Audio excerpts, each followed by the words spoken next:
అందరికీ. ఏంటి ఎక్కడికి వెళ్ళిపోతున్నా అనుకుంటున్నారా? మేమైతే డీమార్ట్ వెళ్తున్నాం అనమాట. అమ్మ, నేను, అక్క కొన్ని వస్తువులు ఇంట్లో తీసుకోవాల్సినవి ఉన్నాయి, అవైతే తీసుకుందామని చెప్పి ఇంకా అట్లా ఆ షాపింగ్ అయిపోయింగానే ఇంకా పైకి అయితే వచ్చేసాము. మేమైతే స్పెట్స్ సెక్షన్కి వచ్చాము. సో నేనైతే ఫస్ట్ పెట్టుకున్న స్పెట్స్ అయితే నేను తీసుకున్నా. ఎలా ఉన్నాయి నాకు కమెంట్ చేయండి. ఇంకా మమ్మీ నేనైతే అట్లా ట్రై చేస్తున్నాం అనమాట.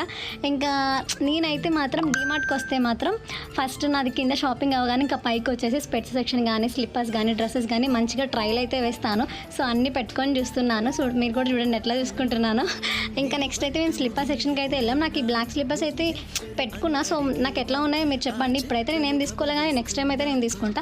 అండ్ మెయిన్ రీజన్ మమ్మీతో షాపింగ్ రావడానికి అయితే నాకైతే అసలు బాగా హెయిర్ ఫాల్ అవుతుంది. ఏం చేయాలో అర్థం కావట్లేదు. అందుకే నేనైతే యూట్యూబ్లో సెర్చ్ చేస్తే నాకు ఈ షాంపూ కనిపించింది. సరే అని షాంపూ అయితే తీసుకున్నాం. సో ఎట్లా ఉందో దీని రివ్యూ కావాలంటే కమెంట్ సెక్షన్లో అడగండి, చెప్తాను. సో ఫైనల్గా ఐస్ క్రీమ్ అయితే తినేసా అనమాట. అండ్ ఇక్కడ డీమార్ట్కి వచ్చి ఎంతమంది పాప్కార్న్ ఐస్ క్రీమ్ తినకుండా ఉంటారు? సో అందరికీ ఇష్టమే కదా, ఎవరైతే తింటారో వాళ్ళకి